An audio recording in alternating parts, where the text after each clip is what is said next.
ఏపీలో అధికారంలో ఉన్న సంకీర్ణ ప్రభుత్వం అన్ని జిల్లాల సరిహద్దులను పునర్వ్యవస్థీకరించడానికి రంగం సిద్ధం చేసింది. వాటికి కొత్త పేర్లు పెట్టబోతుంది. కొత్త జిల్లాల సరిహద్దులను నిర్ధారించబోతుంది. దీనికి సంబంధించి మంత్రుల బృందం ఏర్పాటైంది. ఈ బృందంలో సభ్యులుగా అనగాని సత్యప్రసాద్, పొంగునూరు నారాయణ, వంగలపూడి అనిత, బీసీ జనార్దన్ రెడ్డి, నిమ్మల రామానాయుడు, నాదెళ్ల మనోహర్, సత్యకుమార్ యాదవ్లు ఇందులో సభ్యులుగా ఉన్నారు. ఈ మేరకు ప్రభుత్వ ప్రధాన కార్యదర్శి విజయానంద్ జీవో విడుదల చేశారు. రెవెన్యూ శాఖ ప్రిన్సిపల్ సెక్రటరీ ఈ బృందానికి కన్వీనర్గా వ్యవహరిస్తారు. మంత్రుల బృందం చేపట్టాల్సిన కార్యక్రమాలను జీవోలో పొందుపరిచారు. దీనికి గల మార్గదర్శకాలను నిర్దేశించారు. ఇప్పుడు మనుగడలో ఉన్న జిల్లాల పేరు మార్పుపై అధ్యయనం చేస్తుంది ఈ మంత్రుల కమిటీ. ప్రాంతీయ పరిస్థితులు, అక్కడ చరిత్రకు అనుగుణంగా కొత్త పేర్లు పెట్టే అవకాశాలను పరిశీలిస్తుంది. అదే సమయంలో జిల్లా, రెవెన్యూ, డివిజనల్ లేదా మండల సరిహద్దులపై అధ్యయనం చేస్తుంది.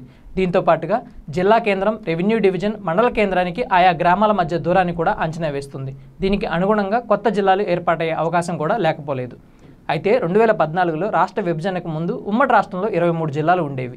విభజన తర్వాత ఆంధ్రప్రదేశ్లో 13 జిల్లాలు ఉన్నాయి. ఇందులో ప్రకాశం, విజయనగరం తప్ప అన్ని జిల్లాలు బ్రిటిష్ హయాంలో ఏర్పడినవే. పరిపాలనా సౌలభ్యం కోసం గుంటూరు, నెల్లూరు, కర్నూలు జిల్లాల నుంచి కొన్ని ప్రాంతాలతో 1970లో ప్రకాశం జిల్లా ఆవిర్భవించగా 1979లో విశాఖపట్నం, శ్రీకాకుళం జిల్లాలోని కొన్ని ప్రాంతాలతో విజయనగరం జిల్లా ఏర్పాటైంది. అప్పటి నుంచి 2022 వరకు విజయనగరం జిల్లా అత్యంత చిన్న జిల్లాగా ఉంది. ఇప్పుడు జిల్లాల విభజనతో ఆ స్థానంలోకి విశాఖపట్నం వచ్చి చేరింది. అయితే తాజాగా 2024లో అధికారంలోకి వచ్చిన కూటమి ప్రభుత్వం నియోజకవర్గాల పునర్విభజనను దృష్టిలో ఉంచుకొని ఆయా జిల్లాల సరిహద్దులను పునర్వ్యవస్థీకరించడంతో పాటు వాటికి కొత్త పేర్లు పెట్టే అవకాశం కూడా కనిపిస్తుంది. ఈ క్రమంలోనే మీ ప్రాంతాన్ని ఏ జిల్లాలో చేర్చాలని మీరు భావిస్తున్నారు?